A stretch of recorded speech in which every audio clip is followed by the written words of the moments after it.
आप शांति से राहुल जी के भाषण सुनने तो सहयोग करोगे? फिर से एक बार भारत माता की। बैठ जाइए, बैठ जाओ, बैठ जाओ, बैठ जाओ, नीचे बैठ जाओ, सब नीचे बैठो। They can't see, get down. Either get up or get down.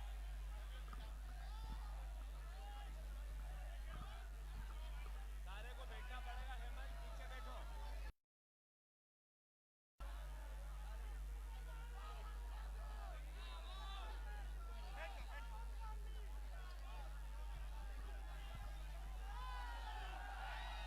नमस्कार, कैसे हैं आप लोग? ठीक है, इधर थोड़ा पास आ जाओ, आ जाओ, आ जाओ भैया, आने दो ना, आने दो, थोड़ा आ जाओ, आ जाइए। अच्छा, सबसे पहले मैं आपका यहां स्वागत करना चाहता हूं। आप हमारी यात्रा के साथ मिले, आपने अपनी शक्ति यात्रा को दी, इसके लिए दिल से धन्यवाद करना चाहता हूं। ठीक है, अब एक काम कीजिए, थोड़ा शांत हो जाइए तो मेरा काम आसान हो जाएगा। भैया पुलिस वाले धकेलिए मत ना, आप डिस्टर्ब कर रहे हो। थोड़ा शांत हो जाए।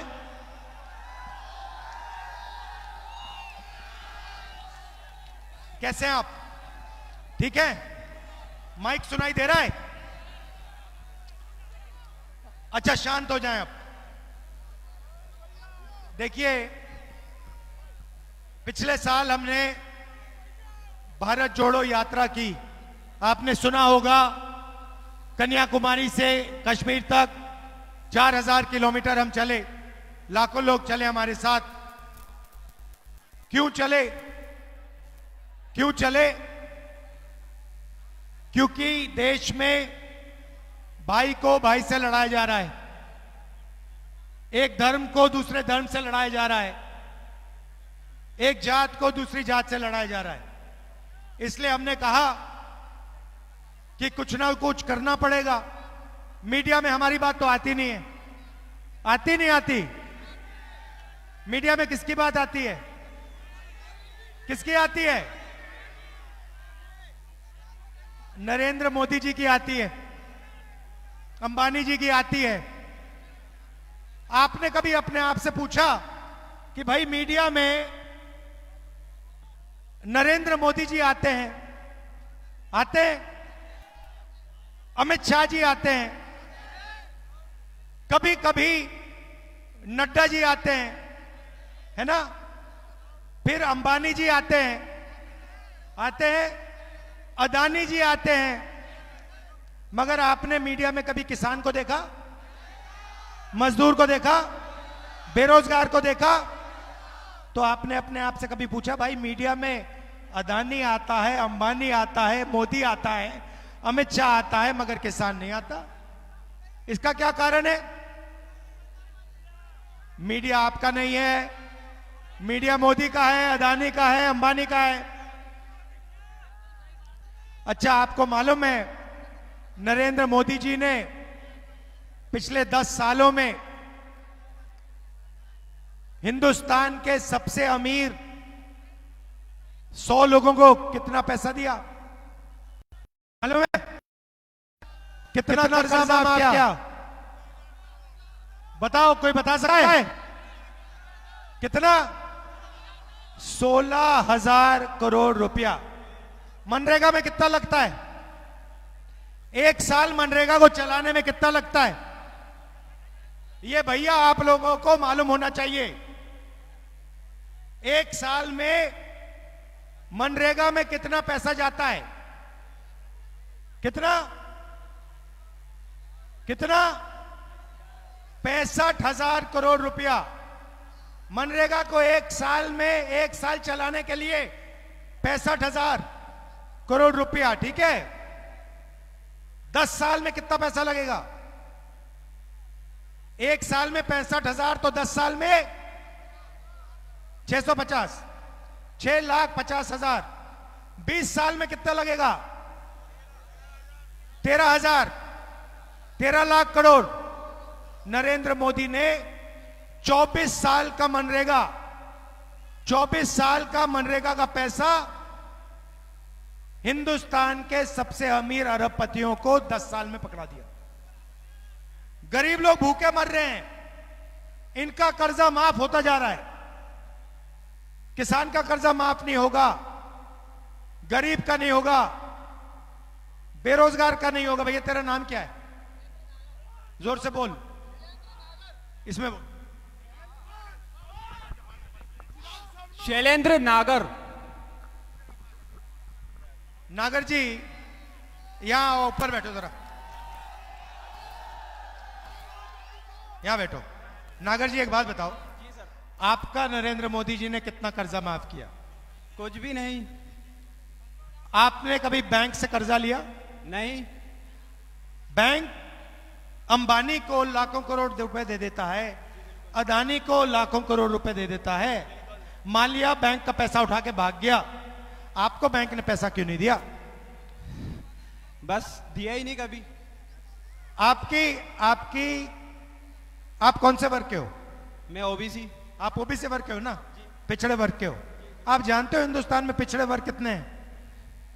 सबसे ज्यादा पिछड़ा वर्ग ही। सबसे ज्यादा है, मगर कितने हैं? 60 से 60। शाबाश, 60%। 55% पिछड़ा वर्ग नागर जैसे। ठीक है नागर जी, आपने कभी हिंदुस्तान के जो सबसे बड़े अरबपति हैं उनकी लिस्ट देखी है? बिल्कुल देखी है। उसमें आपको कोई नागर नाम का व्यक्ति दिखा कभी? जी नहीं। क्यों नहीं दिखा भाई? अब सर ऐसा मौका ही नहीं मिला। मौका क्यों नहीं मिला भाई? अब बढ़ने का मौका आगे मिलेगा जब ना। अच्छा ठीक है, आप मुझे कहोगे भैया ठीक है हमारा आदमी बड़ी कंपनियों में नहीं है, तो फिर मुझे बताओ मीडिया के मालिकों में आपके नागर नाम वाले कितने हैं? अब ऐसे आइडिया तो नहीं है। मैं बताता हूं, एक भी नहीं है। तो हिंदुस्तान में ना बड़ी कंपनियों के मालिक पिछड़े वर्ग के, ना मीडिया के मालिक पिछड़े वर्ग के, ना प्राइवेट अस्पताल के मालिक पिछड़े वर्ग के, ना प्राइवेट स्कूल कॉलेज के मालिक पिछड़े वर्ग के। हिंदुस्तान का बजट लाखों करोड़ रुपए का है, 90 IAS अफसर उसको बांटते हैं। उसमें से बता दो नागर कितने? कोई भी नहीं है। एक भी नहीं है। और पिछड़े वर्ग के उसमें 3 लोग हैं। और अगर हिंदुस्तान की सरकार 100 रुपए खर्च करती है, 6 रुपए पिछड़े दलित और आदिवासी वर्ग के अफसर खर्च करते हैं। अच्छा एक और बात बताइए, आपने कभी मनरेगा की लिस्ट देखी है? देखी है। उसमें आपको पिछड़े वर्ग के लोग मिलेंगे? बहुत कम है पिछड़े वर्ग के। भरी हुई है। आप ये जो सड़क बनाते हैं, हिंदुस्तान को जो लोग बनाते हैं, इन लोगों की लिस्ट निकालो, मजदूरों की लिस्ट निकालो, तो उसमें आपको पिछड़े वर्ग दलित आदिवासी मिलेंगे? नहीं मिलेंगे। क्यों नहीं मिलेंगे? कम है। भरे हुए। तो मेरा कहना है मजदूरी में आप लोगों के नाम मिलेंगे, बेरोजगार युवाओं में आपके नाम मिलेंगे, मगर कंपनी के मालिक में आपके नाम नहीं मिलेंगे। आपके वर्ग के लोग अस्पताल नहीं चलाएंगे, यूनिवर्सिटी नहीं चलाएंगे, वो तो ठीक है। तो मेरा कहना है कि अन्याय हो रहा है, सामाजिक अन्याय हो रहा है, भयंकर सामाजिक अन्याय हो रहा है। अब बताइए भैया आप करते क्या हो? मैं इंजीनियर हूं और अच्छा, क्या व्यापार करते हो आप? इलेक्ट्रॉनिक्स का। इलेक्ट्रॉनिक्स का व्यापार करते हो। मुझे बताओ भैया, नोटबंदी से आपका फायदा हुआ नुकसान? नुकसान ही हुआ। कितना नुकसान हुआ आपका? नुकसान ऐसा है कि जो हमारा रोटेशन था वो एकदम रुक गया, उसको समय लगा फिर करने के लिए। तो ये जो नुकसान आपके साथ नुकसान किया गया, ये जो आपका रोटेशन बंद हुआ, इसका फायदा किसको हुआ? अब इसका फायदा तो सरकार को ही होगा। और किसको हुआ? अब बड़े वो अच्छा बताओ, अदानी का नुकसान हुआ फायदा हुआ? सर उसका तो फायदा ही होगा। उसका फायदा हुआ। अच्छा भैया, जीएसटी से आपका फायदा हुआ नुकसान हुआ? नुकसान हुआ। कितना नुकसान हुआ? अब इतना तो नहीं है लेकिन नुकसान ही हुआ ना, अगर कैलकुलेशन करेंगे तो अपना नुकसान ही है। अदानी का नुकसान हुआ फायदा हुआ? उनका तो सर डबल फायदा हुआ। तो भैया जीएसटी से अदानी का फायदा, आपका नुकसान। नोटबंदी से अदानी का फायदा, आपका नुकसान। 73% आबादी में से आपको ब्यूरोक्रेसी में एक बंदा नहीं मिलेगा, मीडिया में एक नहीं मिलेगा, बड़े उद्योगपतियों में नहीं एक मिलेगा। हाईकोर्ट 600 पे अभी एक सेकंड 650 हाईकोर्ट के जज हैं, ठीक है। उसमें बताओ भैया पिछड़े वर्ग के कितने? बहुत कम है उसमें। सब मिलाओ 73% आबादी मिलाओ तो आपको 650 में से 100 मिलेंगे।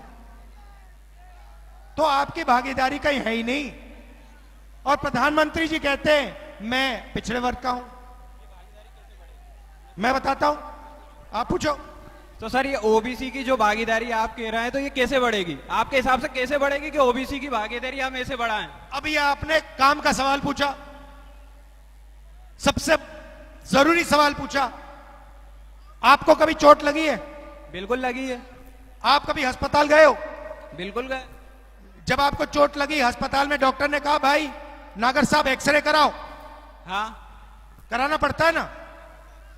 कराना पड़ता है, वो जो बोलेंगे वो करना पड़ेगा। तो मैं वही कह रहा हूं, हिंदुस्तान का एक्सरे करा लेते हैं। कैसे कराते हैं? जाति जनगणना सबको पता लग जाए इस देश में पिछड़े कितने, दलित कितने, आदिवासी कितने और किसके पास कितना धन है। अंबानी के पास कितना धन, अदानी के पास कितना धन, नागर जी के पास कितना धन, कितने वर्ग के पास कितना धन, साफ कर दो। जी बिल्कुल पता चलेगा, अगर करेंगे तो पता चलेगा। अब डेटा का जमाना है।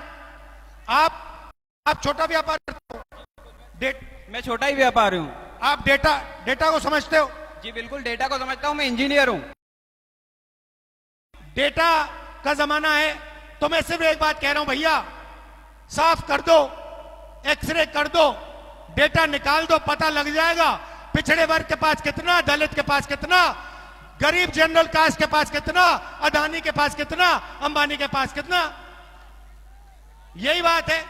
अब मैंने एक्सरे की बात की। धन्यवाद भाई, थैंक यू सो मच, आपसे मिलकर अच्छा लगा। Thank you brother. गले लग जाओ।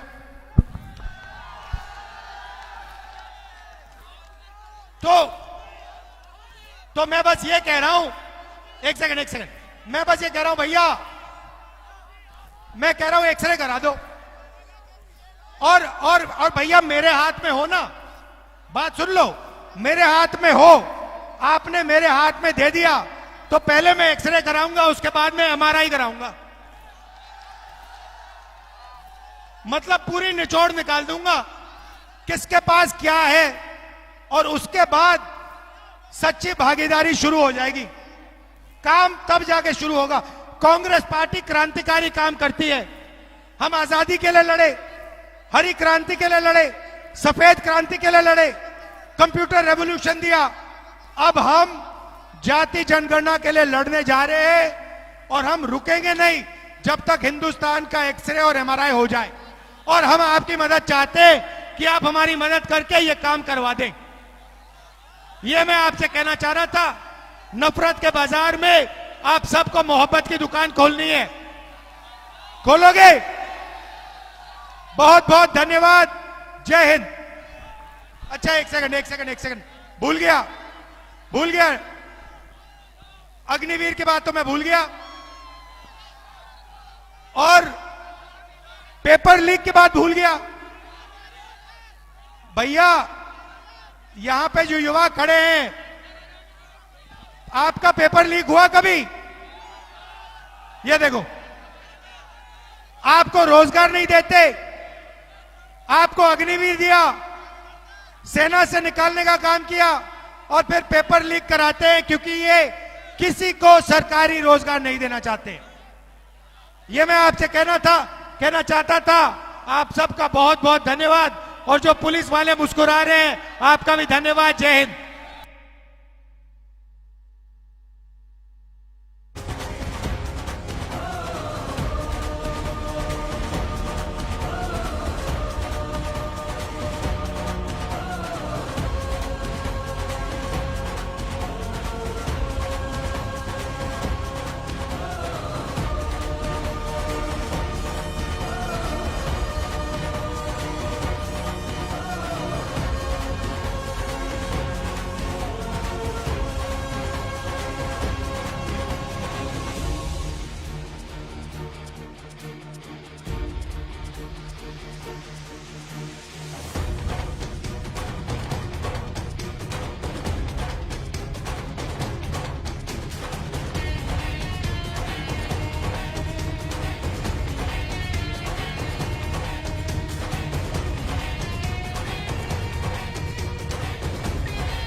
मांगे लब चाहे आजाद नहीं, मांगा है हक कोई फरियाद नहीं। रोज पसीना बहाए अपमान सहे, गरीब का घर फिर भी आबाद नहीं। कहाँ है न्याय, कहाँ है न्याय? काम की खोज है पैरों में है छाले, हक को तरसते भारत बनाने वाले। हर जुबां पे है ताले, बोल किसने डाले, है गुरूर जैसा सच छुपाने वाले। अब तो लेके रहेंगे न्याय, सहो मत डरो मत, सहो मत डरो मत। हम पहुंचेंगे हर घर तक, न्याय का हक मिलने तक। हम पहुंचेंगे हर घर तक, न्याय का हक मिलने तक। कितने गरीबों का स्वाभिमान लुट गया, गरीबों से पूछो। कितने युवाओं का सपना टूटा, युवाओं से पूछो। कितनी नारियां सम्मान को तरस रही, नारी जीवन से पूछो। हाथ से जुड़े हाथ सब देशवासी साथ, सबके हक के लिए न्याय की करेंगे बात। गरीब किसान सारे मजदूर हक के मारे, मिल के जब बढ़ेंगे तो न्याय लेंगे सारे।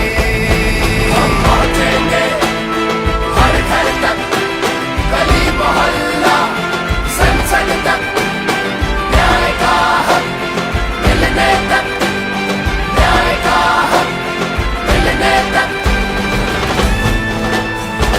चली चली चली चली भारत जोड़ो न्याय यात्रा।